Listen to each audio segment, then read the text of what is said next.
اللہ فرماتا ہے اور ان کی مثال جو اللہ کی راہ میں خرچ کرتے ہیں اموالہم اپنے مالوں کو کس لیے کہ ابتغاء مرضات اللہ، ان کی نیت اللہ کی راہ میں خرچ کرنے کی صرف یہ ہوتی ہے کہ وہ چاہتے ہیں کہ اللہ کی رضا کو تلاش کریں، وَتَثْبِيتًا مِّنْ أَنفُسِهِمْ، اور اس مال خرچ کرنے کے ذریعے سے اپنے نفس کو مضبوط کریں۔ تثبیتاً کا لفظ ہوتا ہے ثابت قدم ہونا، مضبوط کرنا۔ اس کی وجہ کیا ہوتی ہے؟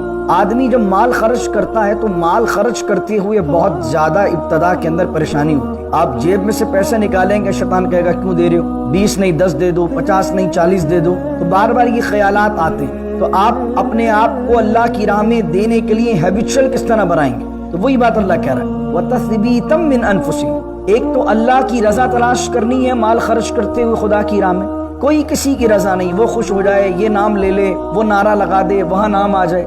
اموالہم مرضات اللہ، اگر تمہاری مقصود خرچ کرنے پر اللہ کی رضا ہے اور ساتھ ساتھ تمہاری نیت کیا ہے کہ میں اپنے آپ کو اس بات پر ثابت قدم کر لوں، اپنے آپ کو مضبوط کر لوں، اپنی جان کو، کہ میرے نزدیک مال کی حیثیت کچھ نہ رہے، اللہ کی رضا کی حیثیت ہو جائے۔ اپنے نفس کو اس لیے ٹرین کر رہا ہے آدمی کہ بار بار اللہ کی راہ میں دے رہا، کبھی صدقات، کبھی زکوٰۃ، کبھی خیرات، کوئی غریب آ گیا اس کو دے دیا، کسی کو علاج کے لیے پیسے دے دیے۔ یعنی مال کی محبت اس سے کیا ہوگی؟ کم ہوگی۔ جتنا سیو کرتے رہیں گے، جتنا مال بچائیں گے، مال کی محبت بڑھتی رہے گی۔ دینا و مولانا محمد معدن الجود والکرم وآلہ وصحبہ وبارک وسلم۔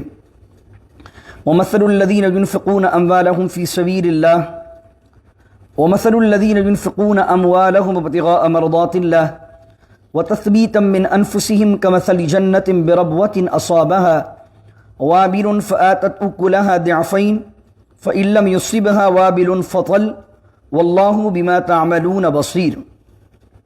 آیت نمبر 265 ہے، اللہ فرماتا ہے اور ان کی مثال جو اللہ کی راہ میں خرچ کرتے ہیں اموالہم اپنے مالوں کو کس لیے کہ ابتغاء مرضات اللہ، ان کی نیت اللہ کی راہ میں خرچ کرنے کی صرف یہ ہوتی ہے کہ وہ چاہتے ہیں کہ اللہ کی رضا کو تلاش کریں، وَتَثْبِيتًا مِّنْ أَنفُسِهِمْ، اور اس مال خرچ کرنے کے ذریعے سے اپنے نفس کو مضبوط کریں۔ تثبیتاً کا لفظ ہوتا ہے ثابت قدم ہونا، مضبوط کرنا۔ اس کی وجہ کیا ہوتی ہے؟ آدمی جب مال خرچ کرتا ہے تو مال خرچ کرتے ہوئے بہت زیادہ ابتدا کے اندر پریشانی ہوتی ہے۔ آپ جیب میں سے پیسے نکالیں گے، شیطان کہے گا کیوں دے رہے ہو، 20 نہیں 10 دے دو، 50 نہیں 40 دے دو، تو بار بار یہ خیالات آتے ہیں۔ تو آپ اپنے آپ کو اللہ کی راہ میں دینے کے لیے ہیبیچل کس طرح بنائیں گے؟ تو وہی بات اللہ کہہ رہا ہے وَتَثْبِيتًا مِّنْ أَنفُسِهِمْ۔ ایک تو اللہ کی رضا تلاش کرنی ہے مال خرچ کرتے ہوئے خدا کی راہ میں، کوئی کسی کی رضا نہیں، وہ خوش ہو جائے، یہ نام لے لے، وہ نعرہ لگا دے، وہاں نام آ جائے۔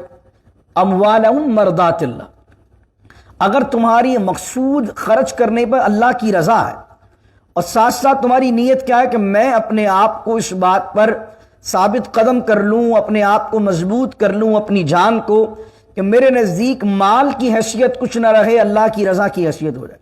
اپنے نفس کو اس لیے ٹرین کر رہا ہے آدمی کہ بار بار اللہ کی راہ میں دے رہا، کبھی صدقات، کبھی زکوٰۃ، کبھی خیرات، کوئی غریب آ گیا اس کو دے دیا، کسی کو علاج کے لیے پیسے دے دیے۔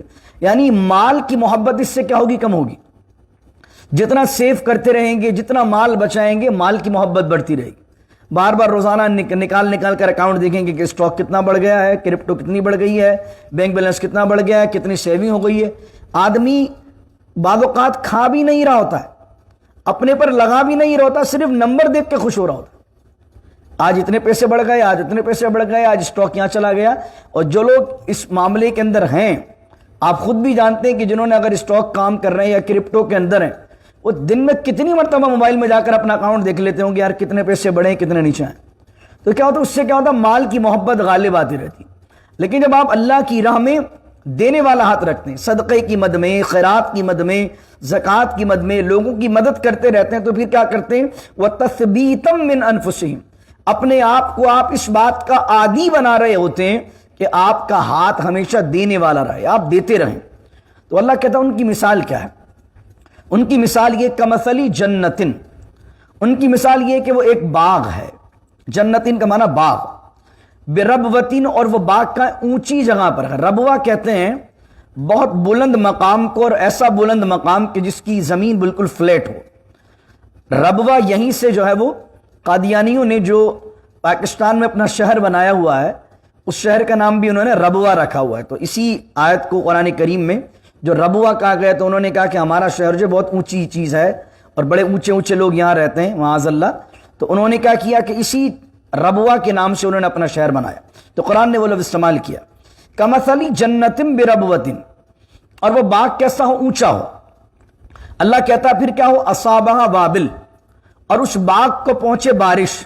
ایک تو ہے اونچی مقام پر، ڈائریکٹلی بارش وغیرہ جتنا بہترین جگہ ہوتی ہے اتنی فصل اچھی آتی ہے، تو اللہ کہتا ہے اصابہ وابل، اور اس باغ کو، اس زمین کو پہنچتی ہے بارش۔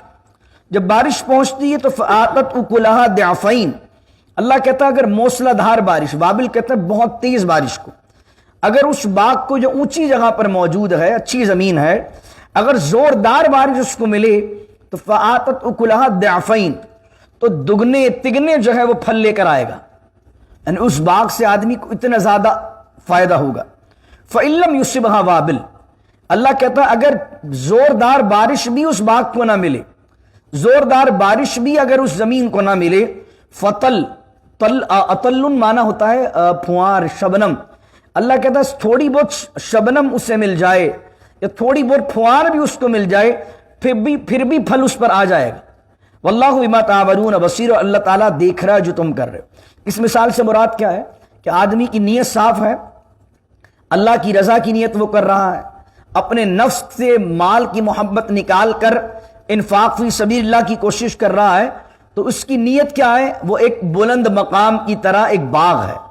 اب اس باغ پر جتنے اللہ کی رضا کے جذبے کے ساتھ تم کام کرو گے تو اللہ کی رضا کا بہت زیادہ جذبہ ہو تو زوردار بارش اس کو کہا، اور اتنا زیادہ جذبہ نہ ہو، ہلکا پھلکا جذبہ ہو، نیت صالح تو ہو لیکن نیتوں کے اندر اور زیادہ مزید زیادہ، یعنی جتنا گڑ ڈالے اتنا میٹھا ہونے والی بات ہے نا، تو اتنا زیادہ شدت کا غلبہ نہ ہو لیکن اخلاص ہو، نیت اچھی ہو، تو اگر تھوڑی بہت بھی اخلاص ہوگا تو پھل پھر بھی آ جائے گا، آخرت میں اجر پھر بھی ملے گا۔ کل جو ہم نے مثال بیان کی تھی وہ کیا تھی کہ جو احسان جتاتے ہیں، اذیت دیتے ہیں، ان کی مثال اللہ نے کیا بیان کی تھی کہ وہ ایک تو چکنا پتھر ہے، اس پر تھوڑی دیر کے لیے کچھ مٹی آ گئی ہے اور کسان نے اس کے اندر کیا کر دیا، اسی میں فصل اگا دی، بارش آئی تو اللہ نے کہا بارش وہ ساری کی ساری مٹی اٹھا کر لے گئی اور کیا نیچے رہ گئی؟ چٹان رہ گئی۔ تو اس طرح آخرت کے اندر جو احسان جتاتے ہیں، اذیت دیتے ہیں، اللہ کی رضا نہیں لوگوں کو دکھانے کے لیے مال خرچ کرتے ہیں، آخرت میں کچھ نہیں ملے گا، لیکن جو اللہ کی رضا تلاش کرتے ہیں، اپنے نفس کو پاکیزہ کرتے ہیں، تو ان کے لیے وہ ایک بہت عظیم باغ ہے جو بلند مقام پر ہے۔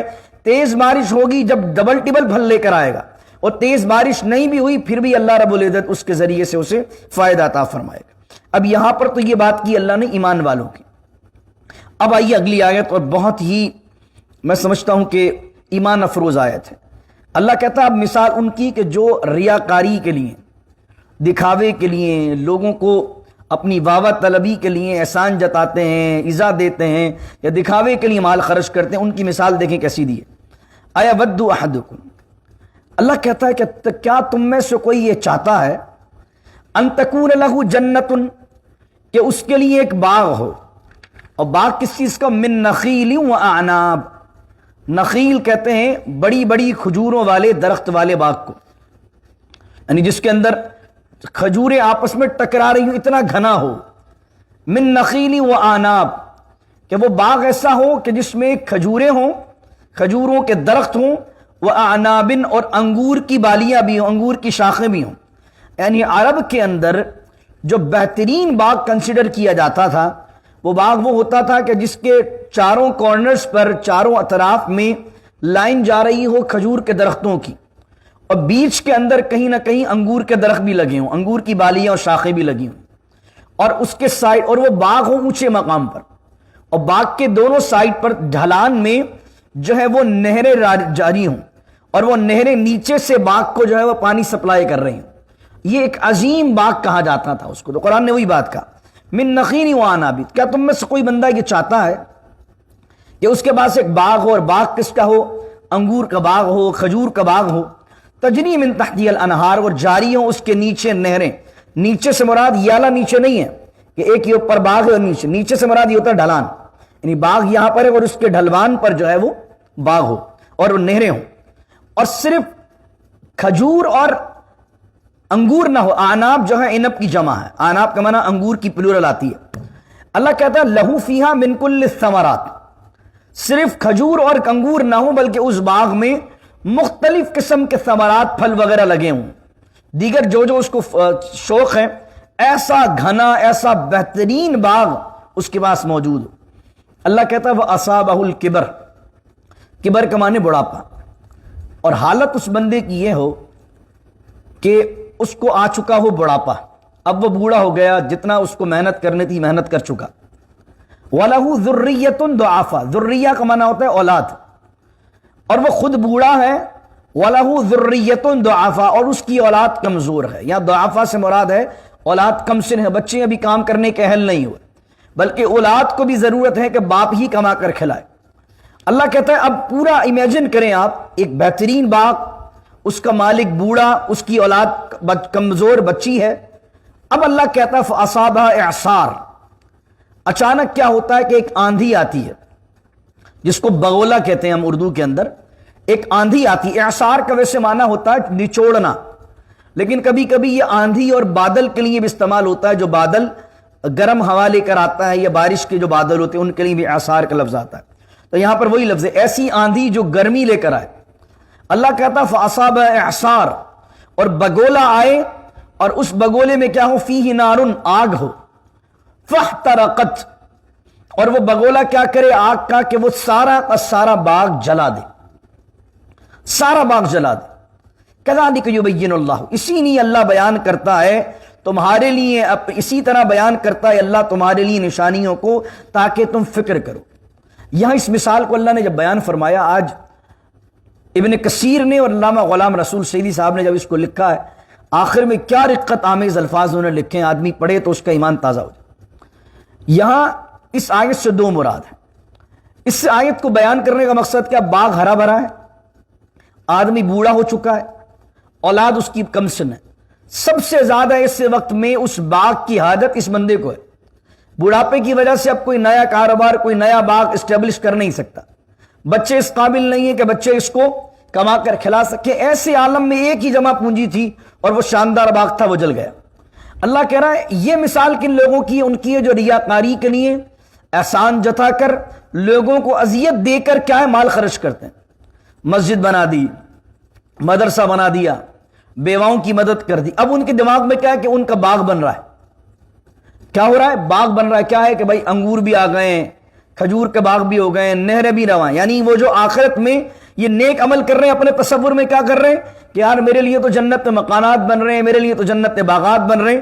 اپنے ذہن میں کہ میں تو اتنی چیریٹی دے چکا ہوں، اس سال میں نے اتنے پیسے دیے، اگلے سال میں نے اتنے پیسے دیے، پچھلے سالوں میں نے اتنا پیسہ دیا. اب آدمی جب قیامت کے دن پہنچے گا، اس آگے سے مراد کیا ہے، قیامت کے دن جب پہنچے گا کہے گا اللہ میں نے تیرے لیے یہ کیا، یہ کیا، یہ کیا، یہ کیا. اب آئے گا آگ کا بگولہ، اور آگ کا بگولہ یہاں مراد کیا ہے، وہ ہے ریاکاری، دکھاوا، وہ ہے احسان جتانا، وہ ہے لوگوں کو اذیت دینا. جب اللہ کہے گا تو نے خرچ تو کیا، لیکن جتنا تو خرچ کر کے آیا، ملینز آف ڈالر بھی خرچ کیا گیا، بلینز آف ڈالر بھی چیریٹی میں خرچ کر کے آ گیا، لیکن وہ تیری ریاکاری نے، تیرے دکھاوے نے، تیرے احسان جتانے نے، لوگوں کو اذیت دینے نے، وہ ایک آگ کا بگولہ ریاکاری کا آئے گا، اس سارے چیریٹی کو، سارے نیک عمل کو جلا کر بھسم کر دے گا. اب بتائیے آدمی کہاں کھڑا ہے؟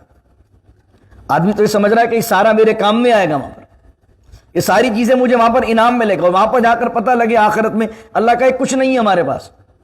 جو کیا تو نے دکھاوے کے لیے کیا، جو کیا تو نے نام کے لیے کیا، جو کیا تو نے نمود کے لیے کیا. ابن کثیر نے اور علامہ سعیدی نے تبیان القرآن میں فرمایا دوسری جو اس کا مفہوم ہے وہ یہ ہے، حضرت عمر فاروق رضی اللہ تعالیٰ عنہ نے یہ آیت پڑھی اور پوچھا بتاؤ اس کا معنی کیا. عبداللہ بن عباس رضی اللہ عنہما کھڑے ہوئے اور کھڑے ہو کر کہنے لگے حضور اس کا معنی یہ ہے کہ ایک آدمی بچپن سے لے کر جوانی تک، جوانی سے لے کر بڑھاپے تک محنت کرتا رہتا ہے، نیکیاں کرتا رہتا ہے، کرتا رہتا ہے، کرتا رہتا ہے، لیکن بڑھاپے میں آ کر اس کو شیطان بہکا دیتا ہے اور وہ حرام کاریوں میں پڑ جاتا ہے. پھر کیا ہوتا ہے کہ اس بڑھاپے کی برائیوں کی وجہ سے زندگی بھر جو اس نے نیکیاں کی ہوتی ہیں وہ جل کر بھسم ہو جاتی ہیں۔ اللہ اکبر۔ حضور علیہ الصلوۃ والسلام کی ایک دعا ابن کثیر نے لکھی، اس سیدی صاحب نے امام حاکم کی مستدرک کے حوالے سے لکھی، حضور دعا کرتے تھے اللہم اوسع علی رزقی کا عند کبر سنی و انقضاء عمری، او کما قال علیہ الصلوۃ والسلام، اے اللہ جب میرا بڑھاپا آ جائے اور میری عمر کم ہونے والی ہو، ختم ہونے والی ہو، مجھے اپنا وسیع رزق عطا فرما۔ ایسے وقت میں جب میرے بڑھاپا آ جائے، میری آخری عمر کے حصے چل رہے ہوں، ایسا نہ ہو کہ میں اس عالم میں آ کر محتاج ہو جاؤں، میں اس عالم میں آ کر لوگوں کے آگے ہاتھ پھیلانے والا بن جاؤں۔ یا رزق کا جو معنی ہے وہ ایک مالی طور پر فائنینشلی معاملات میں بھی ہے اور دینی لحاظ سے بھی۔ حضور کی دعا ہے کہ بعض اوقات کیا ہوتا ہے، آدمی نے زندگی بھر کمایا اور آخری عمر کے حصے کے اندر بچوں کا محتاج ہو گئے، اور بچے ذلیل کرتے ہیں، بار بار ذلیل کرتے ہیں، دوائی دلانے میں، علاج کروانے میں، کپڑے بنانے میں۔ اب آدمی مجبوری کی زندگی جی رہا ہوتا ہے، تو حضور نے فرمایا اے اللہ بڑھاپے کے اندر مجھے وسیع رزق دے، جب میری عمر کے اختتام ہونے لگے اس وقت مجھے وسیع رزق عطا فرما۔ تبیان القرآن میں سیدی صاحب نے اس واقعے کو جو حضرت عمر کا میں نے سنایا ہے، وہ واقعہ لکھنے کے بعد یہ لکھتے ہیں اللہ میری بھی عمر کا آخری حصہ چل رہا ہے، یہ اللہ جو اس تفسیر کو پڑھ رہا ہے، جو قارئین ہے وہ اور میں، ہمیں اپنی عمر کے آخری حصے میں ایسے اعمال کرنے سے بچا جس کی وجہ سے زندگی کی ساری نیکی ہماری برباد ہو جائے۔ ہم جب خرچ کریں تو ہمیں مولا ریاکاری سے بچا، ہم جب خرچ کریں تو ہمیں احسان جتانے سے بچا۔ کہیں ایسا نہ ہو کہ ہم اپنے زوم کے اندر یہ سمجھیں کہ ہم اپنے آخرت کے لیے بہت عمل جمع کر رہے ہیں، اور جب کل قیامت کے دن خدا کی بارگاہ میں کھڑے ہوں تو اعمال میں کچھ نہ ہو پیش کرنے کے لیے، کوئی اجر اللہ کی بارگاہ میں۔ اللہ ایسے برے خاتمے سے بچا، ایسے عذاب سے بچا۔ تو اس لیے اللہ سے دعا کرے اللہ جوانی بھی سلامتی سے گزرے، اللہ بڑھاپا بھی ہمارا کسی کا محتاج نہ ہو، بلکہ بڑھاپے کے اندر بھی مالک دین کی برکت بھی ہمیں مل جائے، ہم دین کے اور قریب آنے والے بن جائیں، اور اس کے ساتھ ساتھ فرمایا کہ ہم اللہ کی راہ میں دینے والے بہترین خلوص کے ساتھ دینے والے بن جائیں۔ پھر آگے دو آیتیں پڑھتا ہوں، پھر اختتام کرتا ہوں۔ رکوع نمبر 5 کا آغاز ہوتا ہے، فرمایا یا ایھا الذین آمنوا انفقوا۔ میں نے کہا تھا نا 2 رکوع تک تو 2-3 رکوع ایسے ہیں جس میں انفاق کی بات ہوگی، اور ہم سب کو یہ سمجھنی چاہیے قرآن خرچ کرنے کے لیے آپ کو کیا حکم دے رہا ہے، خرچ کس طرح کرنا ہے۔ اب پہلے رکوع میں جو اس سے پہلے جو ہم نے 34 رکوع پڑھا ہے، اس میں اللہ نے کیا بیان کیا تھا، خرچ کرنے والا کس نیت سے خرچہ کرے۔ اب جو خرچ کر رہے ہیں اس مال کی کیا کیفیت ہو، اب مال کی بات ہو رہی۔ یا ایھا الذین آمنوا انفقوا من طیبات، ایمان والو خرچ کرو پاک مال میں سے، ما کسبتم، اور اس مال میں سے جو تم نے کمایا ہو۔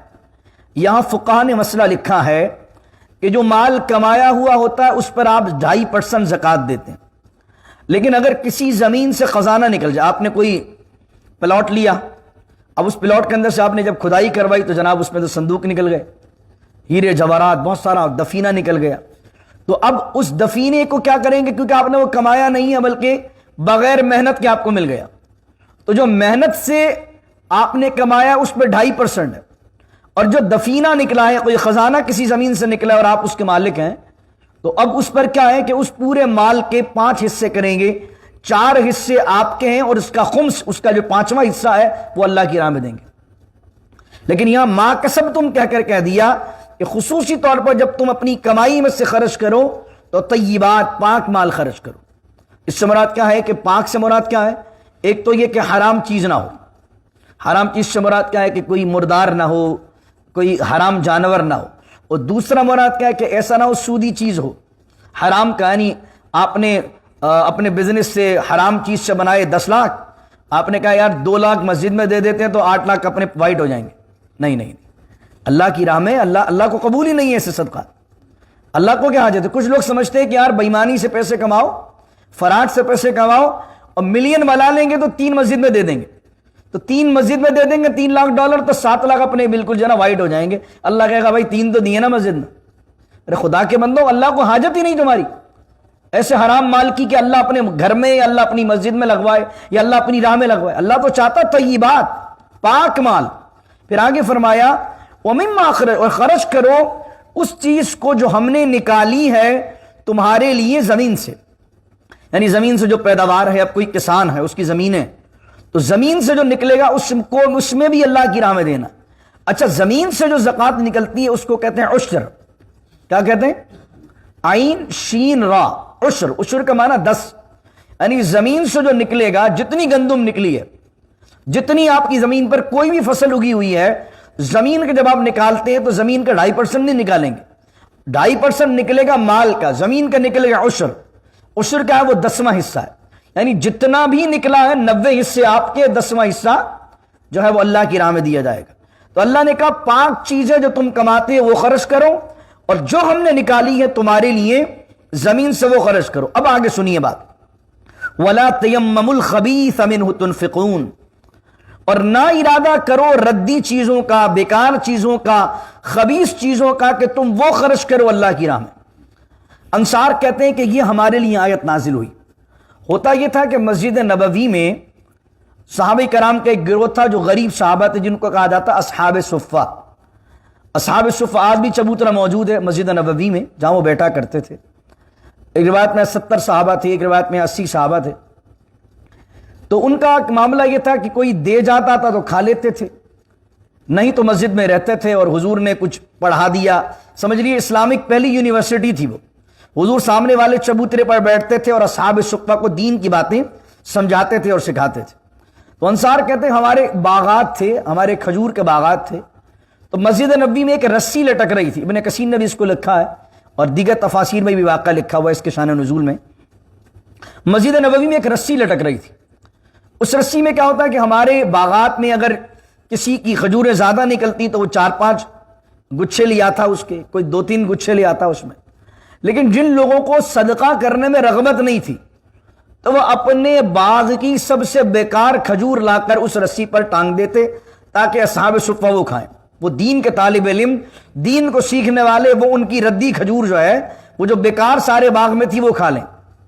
تو اللہ نے آیت نازل کر دی کہ اللہ کی راہ میں دے رہے ہوتے وَلَا تَيَمَّمُوا الْخَبِيثَ مِنْهُ تُنْفِقُونَ، کہ اللہ کی راہ میں خبیث اور نکارہ اور بیکار چیز دینے کا ارادہ نہ کرو۔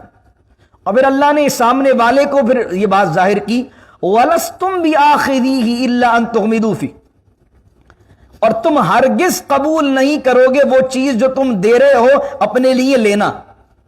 یعنی ایک لمحے کے لیے سوچو کہ جو تم کسی مدرسے میں دے رہے ہو، جو تم کسی غریب کو دے رہے ہو، ایک لمحے کو سوچو کہ خدا نخواستہ اگر میں غریب ہوں اور مجھے یہی کوئی دے تو کیا میں لوں گا؟ خدا نخواستہ یہ حالات مجھ پر آ جائیں، آج میں دینے والے میں ہوں، کل اگر مجھے اللہ نے لینے والوں میں رکھا اور کوئی امیر مجھے یہی چیز دے تو کیا میں لوں گا؟ اللہ کہہ رہا تم نہیں لینا چاہو، اور اگر تم نے لینا، تمہاری مجبوری بہت بھی ہوئی اور تم نے لیا بھی تو اللہ کہتا الا ان تغمضوا فی، آنکھیں بند کر کے بھیجتے ہوئے مجبوری کے عالم میں ہاتھ بڑھاؤ گے اور اس کو دل نہیں چاہے گا تمہارا۔ تو جب تم اپنے لیے ایک چیز پسند نہیں کرتے تو خدا کی راہ میں ایسی کیوں دیتے؟ آج آپ دیکھ لیجئے یہ معاملہ ہے، گھر میں کوئی چیز پہن نہیں رہا، اللہ نام پہ دے دو، گھر پہ کچھ کوئی کھا نہیں رہا، اللہ نام پہ دے دو، یہ چیز یار کچھ گھر میں تو کام میں آ نہیں رہی ہے، مسجد میں دے دو، مدرسے میں دے دو، ہر بیکار چیز ہم خدا کی راہ میں دے رہے ہیں۔ اور اللہ کیا کہہ رہا ہے؟ اللہ کی راہ میں بیکار ردی چیزیں نہ دو۔ اور چوتھے پارے کی پہلی آیت ہے، اللہ نے کہا لن تنالوا البر حتی تنفقوا ما تحبون، تم اس وقت تک بھلائی اور خیر کو پا ہی نہیں سکتے جب تک اللہ کی راہ میں وہ چیز نہ دو جو تمہیں محبوب ہے۔ اب تم ردی چیزیں دو اللہ کی راہ میں اور کہو کاروبار میں برکت نہیں ہو رہی، تم بیکار چیزیں دو اللہ کی راہ میں اور کہو کہ یار برکت کیوں نہیں ہو رہی۔ بھائی برکت کیسے ہوگی؟ اللہ نے چوتھے پارے کی پہلی آیت میں فرمایا خیر اور بھلائی تو تمہیں تب ملے گی کہ جب تم اللہ کی راہ میں وہ دو گے جو تمہیں پسند ہے۔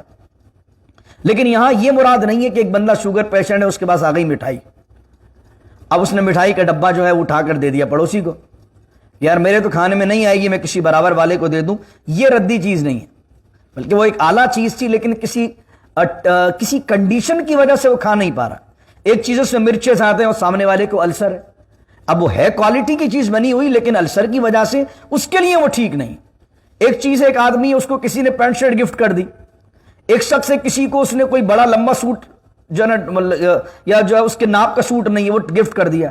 اب وہ بندہ چیز اچھی ہے وہ چیز آگے اس نہیں بانٹ رہا ہے، دے رہا ہے کہ یار اب یہ میرے استعمال کی نہیں ہے لیکن ہے کوالٹی کی چیز تو میں کسی اور کو دے دوں، تو یہ اس کے اندر بات نہیں آئے گی۔ یہاں وہ بات آئے گی کہ ایک چیز ردی ہے جو تمہارے استعمال کی نہیں، تم اپنی فیملی کے استعمال کی اس کو سمجھتے نہیں ہو، تم اپنے قابل اس کو نہیں سمجھتے ہو، وہ اللہ کی راہ میں دے رہے ہو۔ تو اللہ نے فرمایا، پھر اللہ کہتا ہے وَعْلَمُوا، اور جان لو کہ ان اللہ غنی حمید، جان لو کہ اللہ غنی ہے، بے پرواہ ہے۔ کہیں تم یہ نہیں سمجھنا کہ اللہ کہہ رہا اچھی چیزیں دو تو اللہ کے پاس جا رہی ہے، دے تم بندوں کے رہے ہو، اللہ کا یہ احسان ہے، اجر تم اپنے پاس سے دے رہا۔ وَعْلَمُوا أَنَّ اللَّهَ غَنِيٌّ حَمِيدٌ، کہیں اللہ کی راہ میں دے کر یہ نہیں سمجھ لینا کہ ہم دین پر احسان کر رہے ہیں، کہیں مسجد بنا کر یہ نہیں سمجھ لینا کہ جناب اگر یہ مسجد کے اندر میں نے دینا بند کر دیا یا مدرسوں میں نے دینا بند کر دیا تو دین ختم ہو جائے گا۔ نہیں نہیں، وَعْلَمُوا أَنَّ اللَّهَ غَنِيٌّ، اللہ غنی ہے، اللہ بے پرواہ ہے۔ اگر ساری کائنات دینا بند کر دے، وہ اس کا دین ہے، اس کا مذہب ہے، اس کا پسندیدہ دین ہے، اس کے بندے اللہ ان کی روزی روٹی پھر بھی چلا دے گا۔ وہ ہمارے یہاں کہتے ہیں نا کہ ایک در بند ہوتا ہے اللہ 100 در کھول دیتا۔ تو وَعْلَمُوا أَنَّ اللَّهَ غَنِيٌّ حَمِيدٌ، اور اللہ تعالی جان لو کہ غنی ہے، بے پرواہ ہے اور حمید ہے۔ حمید مانے تعریف کے لائق ہے۔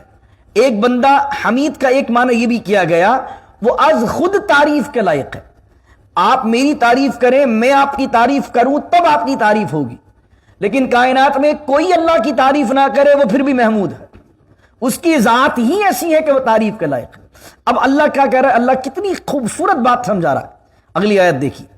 اللہ کہتا ہے الشیطان یعدکم الفقر ویأمرکم بالفحشاء، اللہ کہتا ہے شیطان تمہیں ڈراتا ہے فقرہ تنگ دستی سے، ویأمرکم بالفحشاء اور تمہیں حکم دیتا ہے بے حیائی کا۔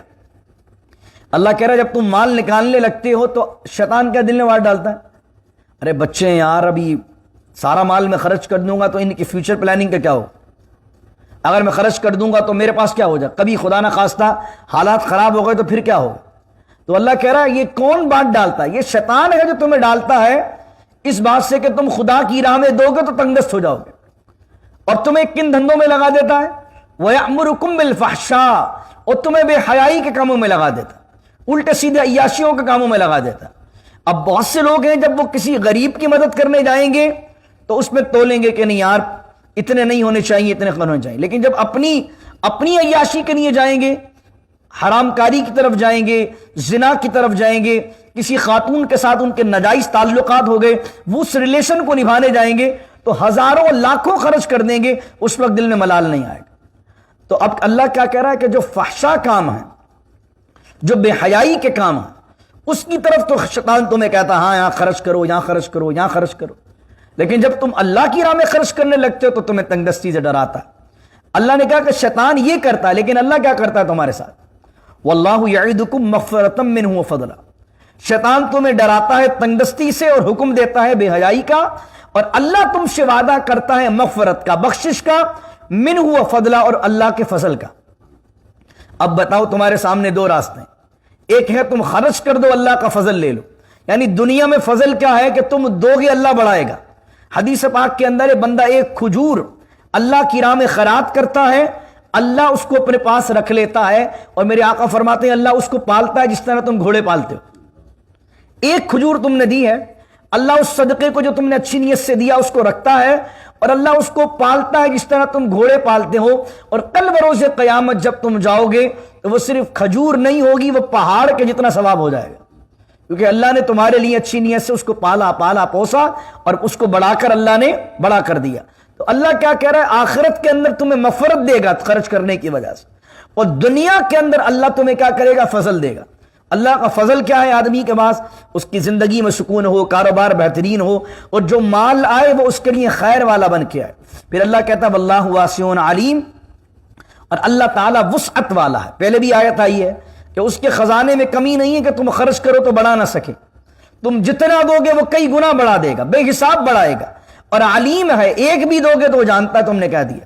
پھر اللہ اس ساری بات کو، اس سارے موضوع کو بیان کرتے ہوئے صرف اس موضوع کو جب معاملہ ختم ہوتا ہے تو کہتا ہے یؤتی الحکمت من یشاء۔ یہ آیت جو ہے یہ آیت بڑی بصیرت افروز ہے۔ اللہ کہتا ہے اللہ جسے چاہتا ہے حکمت عطا کرتا ہے۔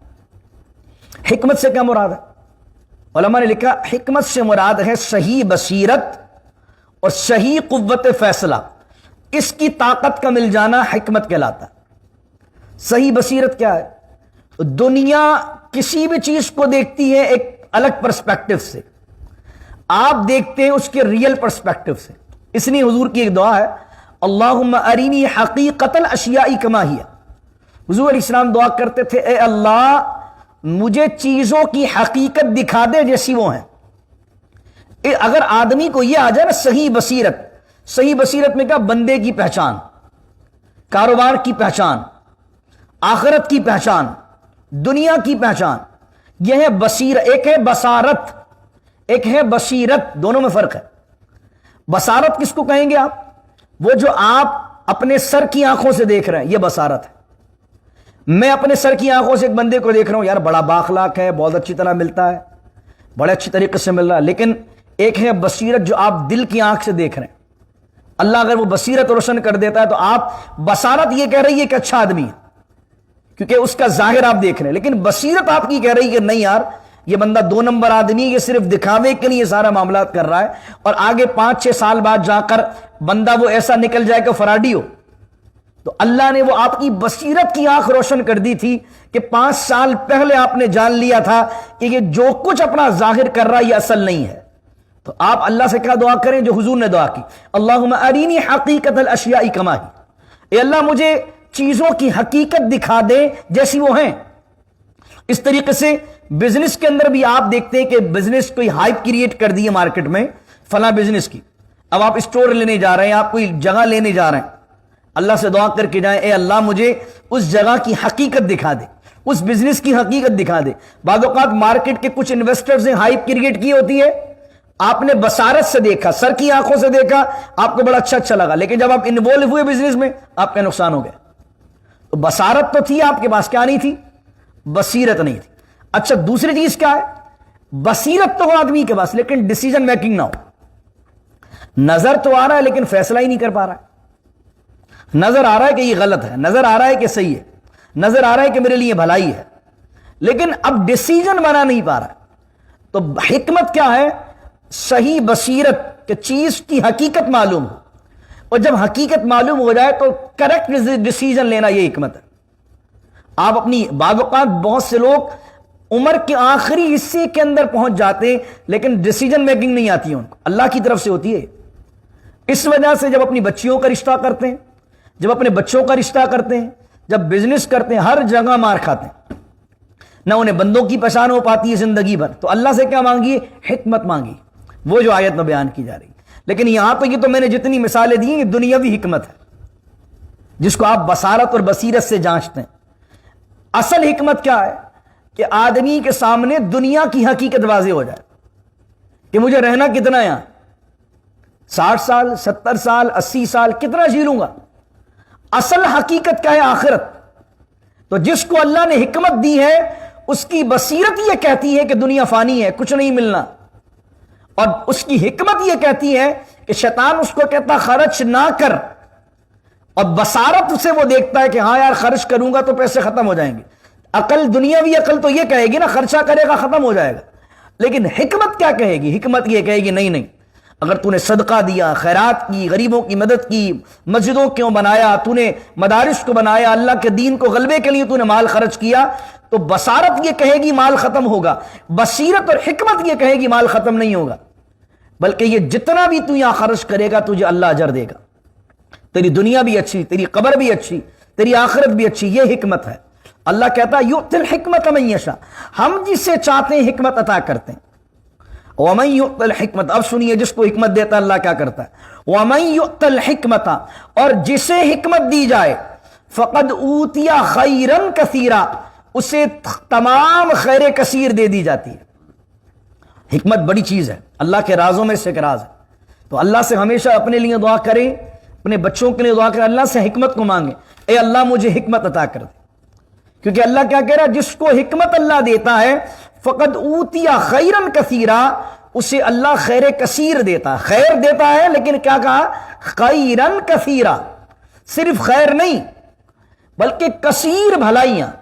تو اگر تم چاہتے ہو دنیا اور آخرت کے ہر معاملے میں تمہیں خیر کثیر مل جائے، تم چاہتے ہو ہر جس معاملے میں تم ہاتھ ڈالو، رشتہ دار ہوں، اولاد ہوں، شادی کا معاملہ ہو، کاروبار کا معاملہ ہو، دین کا معاملہ ہو، دنیا کا معاملہ ہو، پارٹنرشپ کا معاملہ ہو، جاب کا معاملہ ہو، تم چاہتے ہو ہر مسئلے میں خیر ملے تو اللہ سے حکمت مانگو، اللہ مجھے حکمت عطا کر دے۔ اللہ کہتا ہے یہ ساری آیتوں کے بعد وَمَا يَذَّكَّرُ إِلَّا أُولُو الْأَلْبَابِ، اور اس سے نصیحت حاصل نہیں کرتے الا اولو الالباب، مگر وہ جن کو ہم نے عقل دی ہے، جن کے پاس عقل ہے وہ سمجھ جائیں گے کہ کتنا دنیا میں جمع کر کے رکھنا اور کتنا آخرت میں لگانا ہے۔ تو یہ سارا بات اللہ نے کہاں فرمائی؟ خرچ کرنے پر۔ تو مال سے محبت نہ کیجئے، اللہ سے مال حلال مانگیے، لیکن اللہ سے کہیں اللہ میرے پاس مال میری ٹھوکروں میں رہے، میرے دل پر مال کی محبت نہ چڑھے، بلکہ دل میں تیری محبت ہو، تیرے حبیب کی محبت، اور اللہ کی راہ میں نکالتے رہیے۔ لیکن کس سے بچیے؟ ریاکاری سے بچیے۔ کس سے بچیے؟ احسان جتانے سے بچیے۔ کس سے بچیے؟ لوگوں کو اذیت دینے سے بچیے، بلکہ خیر خیر خیر کیجئے۔ اور اگر پوزیشن مالی طور پر وہ نہیں ہے کہ ہم لوگوں کی مدد کر سکیں تو اللہ سے ان آیتوں کے بعد دعا کریں، یا اللہ تو نے ایمان والوں کو خرچہ کرنے کی توفیق کا کہا ہے، اے اللہ جیسے عثمان غنی کو تو نے تاجر بنایا اور انہوں نے جیسا تیری راہ میں خرچ کیا، جیسا تو نے عبد الرحمن بن عوف کو تاجر بنایا اور انہوں نے تیری راہ میں خرچ کیا، اے اللہ ہمیں جناب عبد الرحمن بن عوف جیسا، جناب عثمان غنی جیسا اور ان صحابہ جیسا، ان ولیوں جیسا کہ جنہوں نے بہت مال کمایا اور اس مال کو لگا کر تجھ سے جنت کو، تیری رضا کو کمایا، اللہ ہمیں ایسا بزنس عطا کر دے، اللہ ہمیں ایسا مال عطا کر دے۔ مال جو ہے وہ فی نفسی ہی غلط نہیں ہوتا، مالدار ہونا غلط نہیں ہے، پیسہ کمانا غلط نہیں ہے، پیسوں کی چاہت کرنا غلط نہیں ہے، غلط تب ہوتا ہے کہ جب وہ پیسہ آپ کو خدا سے دور کر دے۔ تو دعا کیا کریں اللہ دولت قارون سے بچانا، دولت فرعون و حامان سے بچانا، ایسے نوالے سے بچا، ایسے بزنس سے بچا جس کو کما کر، جس کو کھا کر ہم تجھ سے دور ہو جائیں، اور اللہ وہ کثیر مال ہمیں عطا کر دے جس کو کما کر، جس کو کھا کر، جس کو لگا کر ہم عثمان غنی جیسے بن جائیں، ہم عبد الرحمن بن عوف جیسے بن جائیں، ہم ابو بکر و عمر و فاروق و عثمان و علی جیسے بن جائیں۔ اللہ سے دعا کیجیے اللہ تعالی ہماری تمام دعاؤں کو قبول و منظور فرمائے۔ اور جو حضور کی دعا ہے، جو دعا میں نے دو دعائیں آپ کو آج بتائی ہیں، ایک تو اللہم اوسع علی رزقی کا عند کبر سنی و انقضاء عمری، اے اللہ مجھے آخری عمر میں جب میری عمر ختم ہونے والی ہو، میرا بڑھاپا آئے تو مجھے وسیع رزق عطا کرنا۔ اور دوسری دعا اللہم ارینی حقیقت الاشیاء کما ہی، اے اللہ مجھے چیزوں کی، لوگوں کی حقیقت دکھا جیسی وہ ہیں، اور اللہ تعالیٰ مجھے قوت فیصلہ اور صحیح بصیرت بھی عطا فرمائے۔ بسم اللہ الرحمن الرحیم، الحمدللہ رب العالمین والصلاة والسلام علی اشرف الانبیاء والمرسلین، ربنا ظلمنا انفسنا وان لم تغفر لنا وترحمنا لنکونن من الخاسرین، رب اجعل لي مقيم الصلاة ومن ذريتي ربنا وتقبل دعاء، ربنا اغفر لي ولوالدي وللمؤمنين يوم يقوم الحساب، ربنا اتمم لنا نورنا واغفر لنا إنك على كل شيء قدير، إن الله ملائكته يصلون على النبي يا أيها الذين آمنوا صلوا عليه وسلموا تسليما، اللهم صل على سيدنا ومولانا محمد معدن الجود والكرم وآله وصحبه وبارك وسلم، سبحان ربك رب العزة عما يصفون وسلام على المرسلين والحمد لله رب العالمين، لا إله إلا الله محمد رسول الله۔